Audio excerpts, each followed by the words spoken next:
โดนจิตโดนใจของเราได้ทำคุณงามความดีต่อไปดังที่สองเทวดาเพิ่นมาร่วมอนุโมทนาบุญเพื่อจะได้เพิ่มพูนบุญบารมีให้กับตัวเปิ้นคนแล้วก็ตัวเฮาด้วย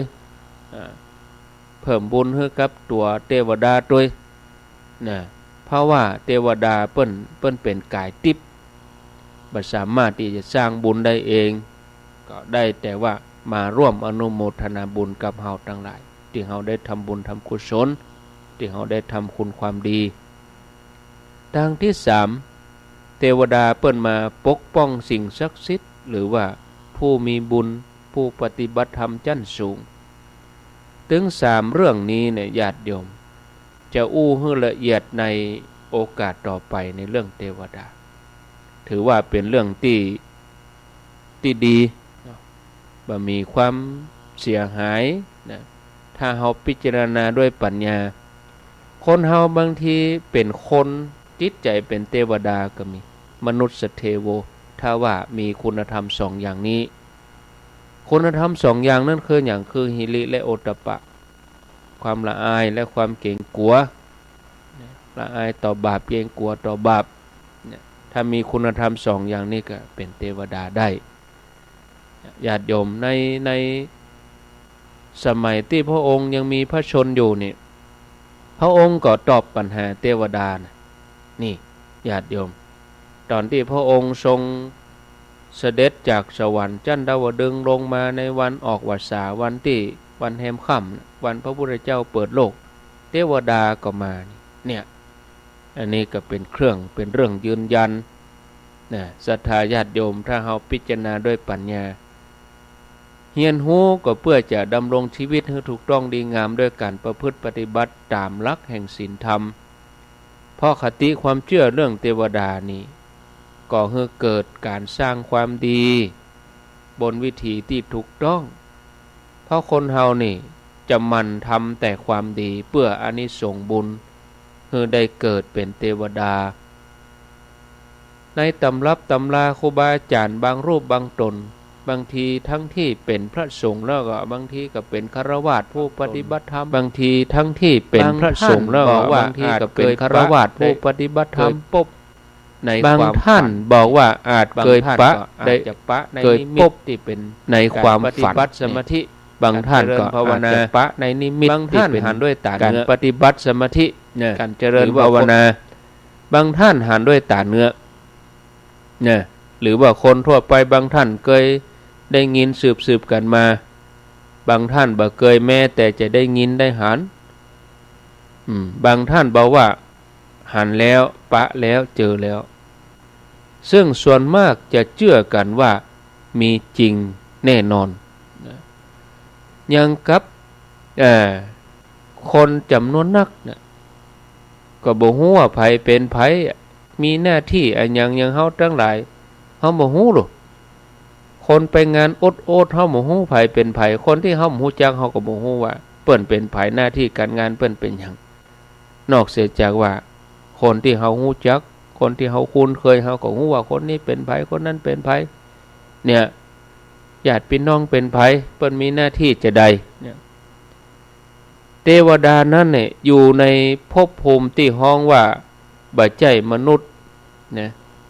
เป็นประเภทที่สูงขึ้นไปนะอันนี้ก็แล้วแต่ความเชื่อของแต่ละศาสนาแต่บอกว่าจะอู้ถึงศาสนาในโลกนี้ก็เชื่อว่าเทวดาเป็นภพภูมิที่ดีแล้วก็มีความสุขญาติโยมท่านสาธุชนในสมัยโบราณกรีกโรมันประเทศอียิปต์ปุ่นสมัยกรีกสมัยโรมันอียิปต์ปุ่นในแผ่นดินที่เป็นจุดกำเนิดอารยธรรมของโลกโบราณคนสมัยนั้นเขาก็นับถือเทพเจ้านับถือเทวดามาก่อนเนี่ยมีพิธีกรรมอย่างมากมายที่บวงสรวงเทพเจ้าเหล่านั้นเพื่อให้เราเทพเจ้าได้ดลบันดาลให้เกิดเรื่องที่ดีต่อชีวิตของเขาเนี่ยเทพเจ้าในสมัยยุคอารยธรรมโบราณ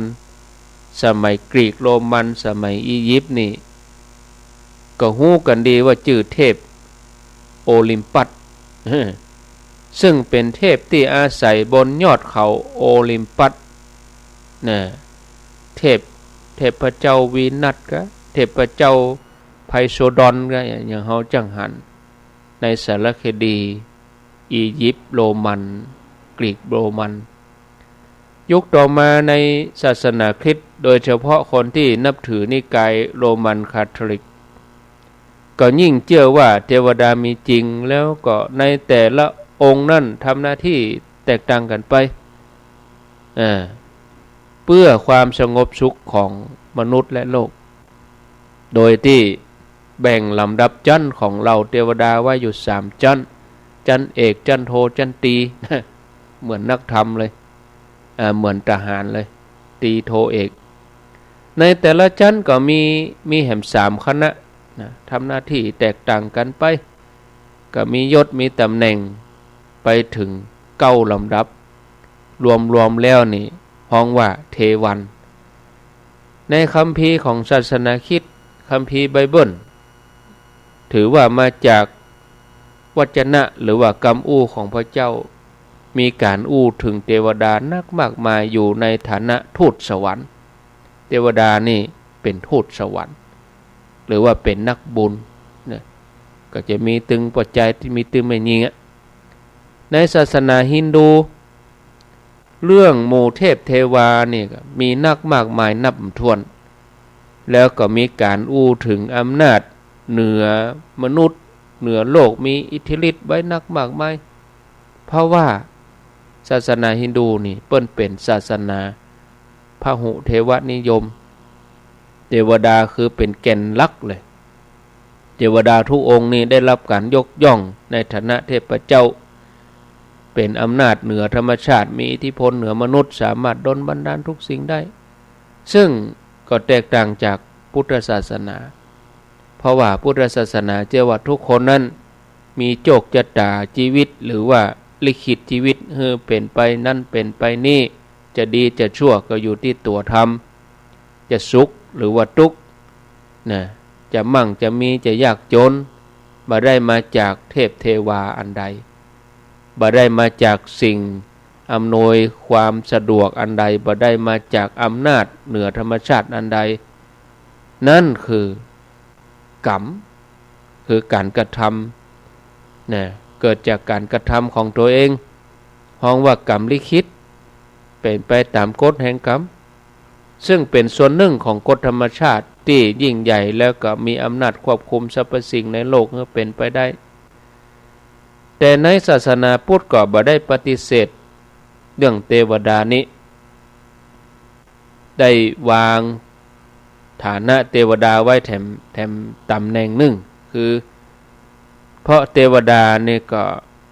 เป็นองค์ประกอบหนึ่งในการที่จะเพิ่มเติมความบริบูรณ์ความเชื่อทางศาสนาก็ว่าอย่างน้อยที่สุดในความเชื่อความเข้าใจของพุทธศาสนาบางผู้บางหมู่เทวดาก็เป็นตัวอย่างที่ดีของรางวัลที่จะได้รับการตอบแทนแห่งการทำความดีในทางพุทธศาสนาซึ่งมันก็เป็นไปตามกฎแห่งกรรมทำดีก็ได้ดีทำชั่วก็ได้ชั่วเชื่อกันว่าคนใดสร้างกรรมดีมีพลังนักเมื่อตายไปแล้วก็จะได้ไปเกิดในภพภูมิที่ดีคนไทยเฮานี่ชินกรรมอู้กรรมจ่าชินกรรมปากที่ว่าทำดีให้มากตายไปก็จะได้ไปสวรรค์ก่อนที่จะทำการบูชาเทวดาอย่างถูกต้องถูกตามวิธีตามโบราณก็ให้ปาญาติโยมทุกท่านไปฮู้จักเรื่องของเทวดาให้ครบทุกแง่ทุกมุมที่ไหนมีอากาศที่นั่นก็มีเทวดาอากาศเทวดาที่ไหนมีป่ามีต้นไม้ใหญ่ที่นั่นก็มีเทวดารุกขเทวดาเนี่ยก็ปาทุกท่านเข้ามาสู่เรื่องของเทวดาให้ได้ฮู้ได้พิจารณาทุกแง่ทุกมุมเอาจะได้ฮู้จักท่านแล้วก็เข้าใจว่าเทวดานั้นเป็นไประดับไหนนะจะต้องทำอย่างใดถึงจะเปิ้นจะพอใจ ถ้าเฮามันไหว้มันปูจานี่เทวดาถือว่าเฮาเป็นลูกเลยนะญาติโยมมีในกำปอนที่พระสงฆ์เพิ่นปั่นปอนปอนยัสมิงกะเนาะเนี่ยเทวดานี่ถือว่ามนุษย์เรานี่นะเป็นลูกเลยนะญาติโยมนะเวลาพระสงฆ์เปิ้นฮือปอนนะญาติโยมเปิ้นฮือปอนแล้วก็โอ้ถ้าว่าญาติโยมตั้งใจฟังดีๆเนี่ยนะก็จะมีปอนเทวดาทัสสะทักขินานุโมกถาปอนที่ว่านี่นะเนี่ยเปิ้นมีเหมือนกันเทวตาทัสสินะเทวตาทิสสะทักขินานุโมคถาเปิ้นว่าจะได้มีบทหนึ่งว่ามาตาปุตตังวะมาตาปุตตังวะโอรสังเทวตานุกัมปิโตโปโสสัทธาปัตตรณิปัสสติเป็นความหมายว่าจะได้ในเวลานี้เหมือนดังมารดาเทวดานี่เพิ่นจะช่วยเหลืออนุเคราะห์ช่วยเหลือเกื้อกูลเหมือนลูกเหมือนดังมารดาอนุเคราะห์เกื้อกูลแก่บุตรที่เกิดในอกที่เกิดในอกตัวเก่าเลยนะกุลบุตรผู้ได้อาศัยเทวดาอนุเคราะห์เกื้อกูลช่วยเหลือแล้วย่อมพบความเจริญตลอดไปนะตะโตนังอนุกัมปติมาตาปุตตังวะโอรสังเทวตานุกัมปิโตโปโสสัทธาภัตตรานิปัสสตินี่ชัดเจนเลยทีเดียวกล่าวไว้แล้วชัดเจนเนี่ยศรัทธาญาติโยมท่านสาธุชนเนี่ยท่านผู้ฟังญาติโยมท่านทั้งหลายในคัมภีร์พระพุทธศาสนาเป็นคัมภีร์พระสุตตันตปิฎกคำว่าเทวดานี่เป็นคำใจฮ้องเจ้าโลกสวรรค์ที่มีกำเนิดเป็นโอปปาติกะคือการเกิดด้วยการพุทธขึ้นทันที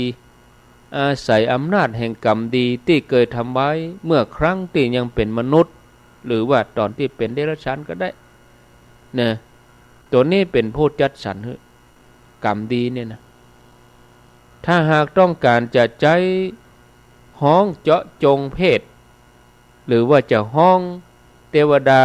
เพศปัจจัยก็ห้องว่าเทวบุตรแล้วก็ห้องเทวดาเพศแม่หญิงว่าเทพธิดาเอาทั้งหลายก็รู้จักกันดีเทพบุตรนี่ก็เทวดาปัจจัยเทพธิดาก็เทวดาแม่หญิงพ่อเทพบุตรแม่เทพธิดาในทางพุทธศาสนาในสวรรค์เทวดาบางพวกที่เปิ้นยังมีบุญบารมีนักปอแต่ว่ายังบรรลุพ้นก็ยังมีการเสพกามอยู่นะมีนางฟ้ามีนางอัปสรมาบำรุงบำเรอสำหรับเทวดาป้อจ่ายในศาสนาฮินดูเทวดาของเขานั่นเนี่ยสมรสมีชายาเทวดาก็มีบุตรมีธิดาสืบต่อกันนะต่อมาเป็นเทพในศาสนาคริสต์เทวดาหรือว่าทูตสวรรค์นั่นเปิ้นบ่มีสิ่งนี้ยังได้ก็ตามญาติโยมพระไตรปิฎกที่ถือว่าเป็นคัมภีร์ทางพุทธศาสนานั้นเปิ้นได้อธิบายถึงภพภูมิของเทวดาตามความเชื่อของศาสนาพุทธนั้นมีอยู่6ชั้นเทวดาในศาสนาพุทธเนี่ยญาติโยมมีอยู่6ชั้นด้วยกันนะแล้วก็สูงจากโลกมนุษย์เข้าไปเนี่ยเปิ้นฮ้องว่าสวงสวรรค์นี่มีความสูงประมาณ 46,000 โยชน์ลองคูณพอนะ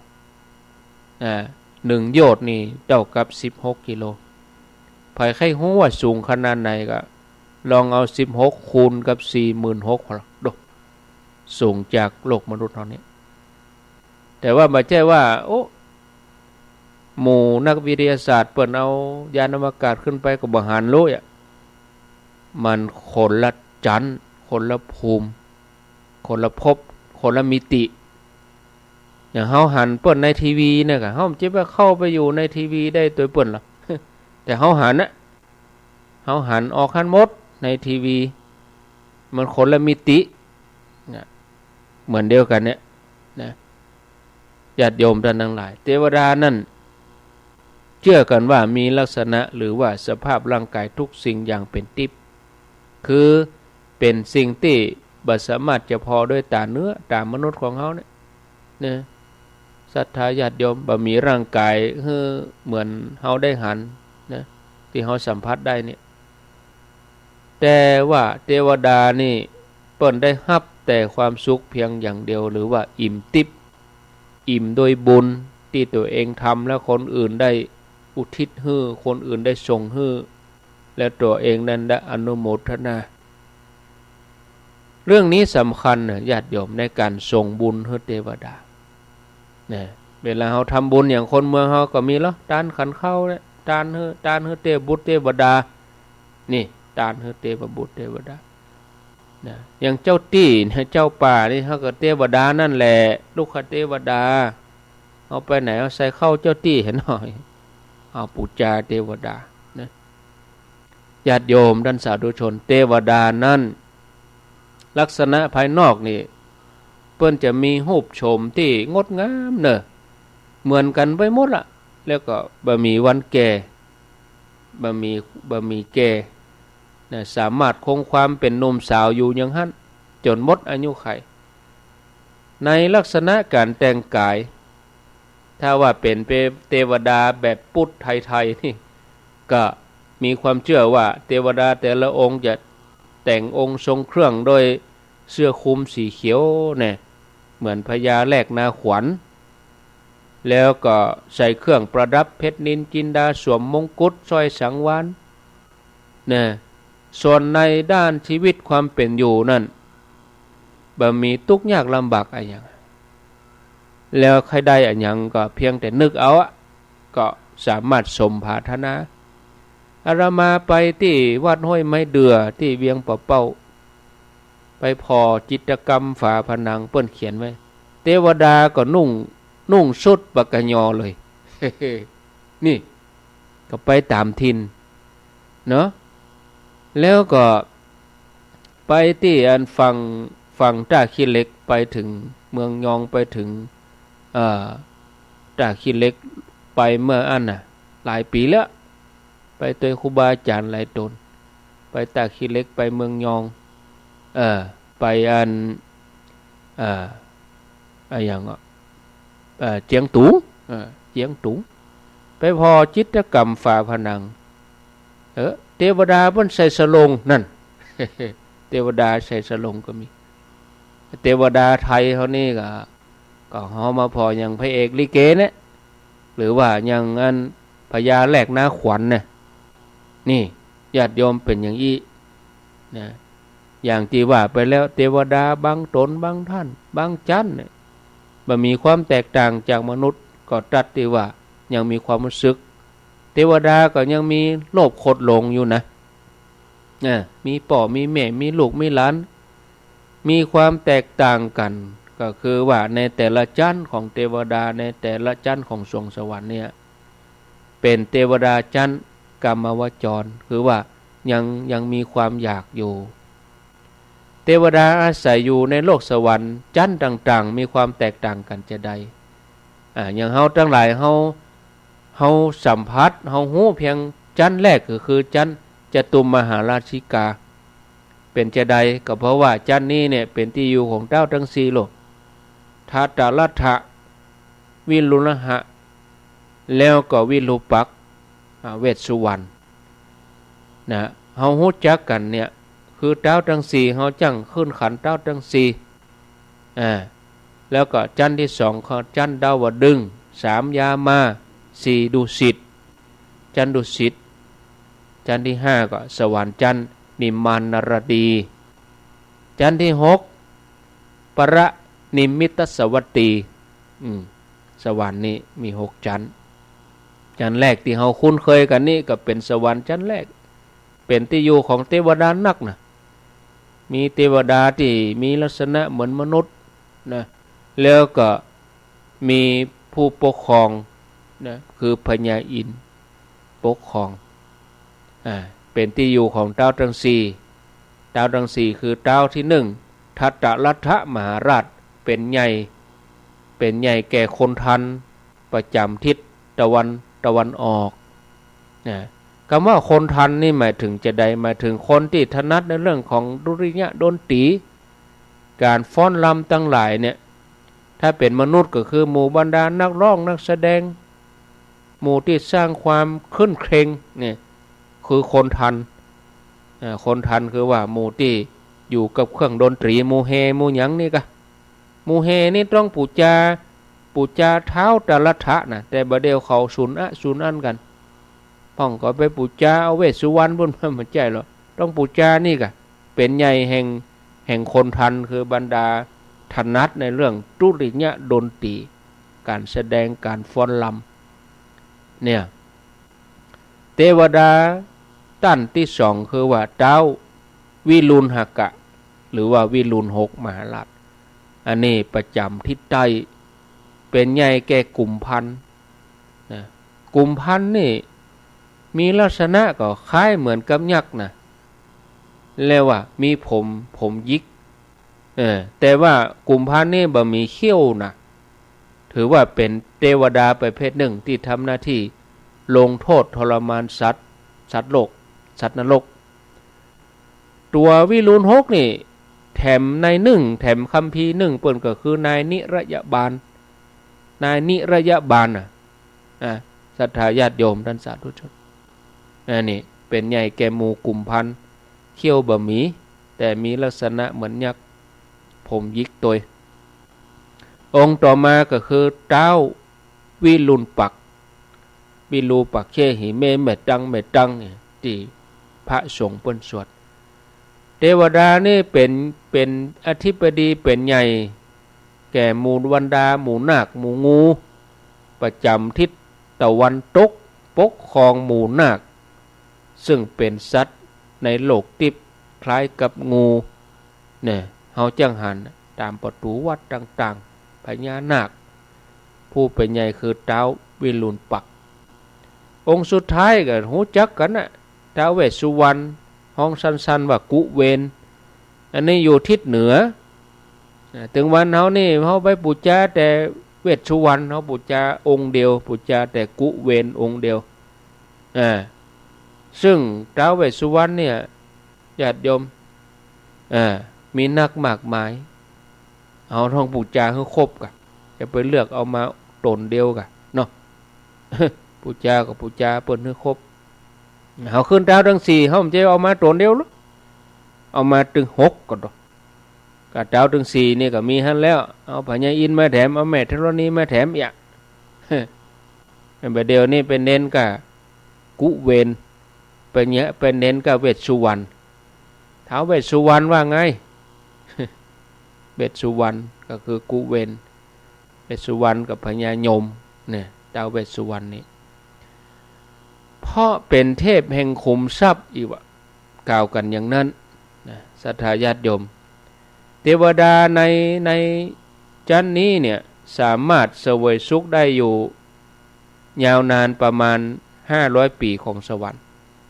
1 วันของสวรรค์จันนี้ก็ประมาณ50 ปีของโลกมนุษย์นะในขณะที่อายุขัยเฉลี่ยของคนเฮาก็ประมาณ80 ปีนะถ้าลองพิจารณาพอเทวดาที่อาศัยอยู่ที่นี่ก็จะมีอายุประมาณ9 ล้านปีเมื่อเทียบกับโลกมนุษย์เฮาเนี่ยอันนี้เปิ้นมาโลกมนุษย์เฮานี่เฮาได้100 ปีเปิ้นมอกวันหนึ่งเกิงวันกะอีเนี่ยโอ้ลงมามนุษย์เกิงวันโอ้โลกเปลี่ยนไปถึงขนาดนี้ของเปิ้นนี่เกิงวันมนุษย์เฮานี่100 ปีอย่างนี้สวรรค์ชั้นดาวดึงส์ชั้นดาวดึงส์นี่ตามคัมภีร์พุทธศาสนาก็เป็นสวรรค์ที่เป็นเมืองใหญ่แล้วก็มีประตูนักเป็นปันประตูเป็นสถานที่สำคัญค คือเป็นที่ประดิษฐานพระเกศแก้วจุลมณีอยู่บนสวรรค์ชั้นนี้สวรรค์ชั้นดาวดึงส์นี่เปิ่นบรรจุพระเกศาธาตุพระเขี้ยวแก้วข้างขวาของพระพุทธเจ้าที่พระเกศแก้วจุลมณีแล้วสวรรค์ชั้นดาวดึงส์นี่ก็มีต้นไม้ติบนะเปิ่นว่าต้นกัลปพฤกษ์อยู่บนสวรรค์ชั้นดาวดึงส์ต้นปริชาติกัลปพฤกษ์เทวดาในชั้นนี้ก็มีนักมากมายแล้วก็ผู้ปกครองก็คือท้าวสกะเทวราชพญาอินทร์หรือว่าท้าวอมรินทราชราชาสมเด็จพระอรินทราธิราชราชาคือท้าวสกะเทวราชหรือว่าพระอินทร์เนี่ยเทวดาในชั้นนี้ก็สามารถเสวยสุขได้ยาวนานประมาณ 1,000 ปีของสวรรค์แต่เวลา 1,000 ปีบ่ได้เท่ากับสวรรค์ชั้นแรกนะคือเวลามันต่างกันไปแถมแต่ละชั้นละชั้นนะทีนี้เวลา1 วันจะเท่ากับ100 ปีมนุษย์เมื่อคำนวณพอแล้วถ้าว่าเทวดาชั้นนี้มีอายุอยู่ที่1,000 ปีก็เท่ากับว่ามนุษย์เฮานี่ประมาณ36 ล้านปีชั้นที่3คือสวรรค์ชั้นยามาสวรรค์ชั้นยามานี่ก็ตั้งอยู่บนสูงขึ้นไปบนสวรรค์ชั้นดาวดึงส์พุ่นแหมไกลแสนไกลเชื่อว่ามีปราสาทเงินปราสาททองเป็นวิมานของเหล่าเทวดาซึ่งในสวรรค์ชั้นยามาเนี่ยมีความวิจิตรสวยงามเนอะญาติโยมทั้งหลายสวยงามยิ่งกว่าสวรรค์ชั้นดาวดึงส์อย่าเฮาไปหันบางที่โอ้งามเหมือนสวรรค์เนี่ยบางทีเปิ้นแปลงมาเนี่ยเปิ้นนั้นสร้างสรรค์เปิ้นแปลงขึ้นโอ้มันเหมือนดังสวรรค์วิจิตรสวยงามเหมือนดังสวรรค์ชั้นดาวดึงส์เหมือนดังสวรรค์ชั้นยามานี่เนี่ยสวรรค์ชั้นนี้นี่มีกำแพงแก้วล้อมวิมานมีสวนอุทยานสระปกครณีเป็นสระบัวในสวรรค์ชั้นนี้นี่มหันตะวันหันเดือนนะเพราะสวรรค์มันสูงกว่าเดือนกว่าตะวันเทวดานี่จะเอาแสงสว่างจากไหนแสงสว่างด้วยรัศมีแก้วทิพย์นะรัศมีออกจากกายของเราเทวดาด้วยกันเองนะแล้วก็การหู้จักเมื่อวันเมื่อคืนได้นี่ก็อาศัยแสงจากตัวเก่าแสงจากเทวดาตนอื่นนะก็จะหู้เอาจากดอกไม้ทิพย์เป็นสัญลักษณ์นะคือว่าถ้าหันดอกไม้ทิพย์บานก็แสดงว่าเวลาแจ้งแล้วถ้าหันดอกไม้ทิพย์หุบไปก็แสดงว่าค่ำสวรรค์ชั้นนี้มีผู้เป็นใหญ่ปกครองชื่อว่าท้าวสุยามเทวราชเวลาก็ต่างกับสวรรค์ชั้นที่2แถม1 เท่าคือ1 วันของสวรรค์นี่เท่ากับ200 ปีมนุษย์อายุขัยเฉลี่ยของเทวดาภพภูมินี้ก็อยู่ประมาณ 2,000 ปีถ้าคำนวณเทียบกับอายุโลกมนุษย์เฮาก็ยาวนานประมาณ144 ล้านปีสวรรค์ชั้นที่4ห้องว่าชั้นดุสิตเนี่ยเชื่อว่ามีความกว้างใหญ่ไพศาลมีท้าวสันตุสิตท้าวสันตุสิตแล้วท่านก็ได้เป็นโสดาบันเป็นอริยบุคคลในพุทธศาสนาปกครองที่ตั้งของสวรรค์ชั้นดุสิตนี่สูงขึ้นไปกว่าสวรรค์ชั้นยามาประมาณ 42,000 โยชน์บนสวรรค์นี้ก็บ่มีเดือนมีตะวันเหมือนกันนะเหมือนสวรรค์ชั้นยามานะแล้วก็บ่มีเงาบ่มีมุมมืดบนสวรรค์เทวดาเปิ้นอาศัยความสว่างจากวัตถุสิ่งของต่างๆยังกายของเทวดาด้วยกันอาศัยแสงสว่างจากวิมานจากสวนจากสระบัวจากสิ่งแวดล้อมเนี่ยเทวดาที่อยู่ในสวรรค์ชั้นดุสิตนี่ก็จะเป็นเทวดาที่ระดับสูงขึ้นไป เนี่ยเป็นที่อยู่ของเราเทวดาที่มีความแช่มชื่นเบิกบานในอารมณ์อยู่ตลอดเวลาบ่มีเกียรติบ่มีโคดเป็นที่อยู่ของโพธิสัตว์เปิ้นไปอยู่สวรรค์จันทดุสิตนี้ในการบำเพ็ญเพียรรอที่จะลงมาตรัสรู้เป็นพระพุทธเจ้าในอนาคตมีจำนวนนักนะโพธิสัตว์เจ้าทั้งหลายที่บำเพ็ญไปอยู่สวรรค์จันทดุสิตนี้นักญาติโยมเนอะนะแล้วก็ยังเป็นที่อยู่ของเราเทพบุตรที่เปิ่นสร้างบารมีอย่างอริยเจ้าสาวกทั้งหลายเนี่ยที่จะตวยตามโพธิสัตว์เจ้าเนี่ยสวรรค์จันนี้เนี่ยโอ้ครูบาอาจารย์อริยเจ้าพระเถระสำคัญเปิ่นบำเพ็ญบารมีเปิ่นไปอยู่กัน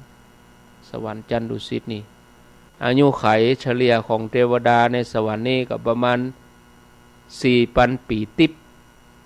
แล้วก็1 วันของสวรรค์จันทดุสิตนี่ก็มีอายุยาวนานถึง400 ปีของโลกมนุษย์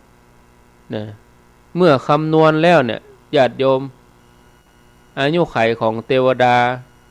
ก็จะยาวนานประมาณ576 ล้านปีของโลกมนุษย์เราสวรรค์ชั้นที่5ชั้นนิมมานนรดีนิมมานนรดีเป็นชื่อของนิมมานนรดีภูมิที่ได้ชื่ออย่างนี้ก็เพราะว่าสวรรค์ชั้นเนี้ยเป็นที่อยู่ของหมู่บรรดาเทวดาพวกหนึ่งซึ่งมีความยินดีเพลิดเพลินในกามารมณ์ที่นิมิตได้ตามความพอใจมีผู้ปกครองเทวดาชั้นนี้ชื่อว่าองค์สมเด็จพระนิมิตเทวราชตามความหมายชื่อสวรรค์เป็นผู้ปกครองสวรรค์ชั้นนิมมานนรดี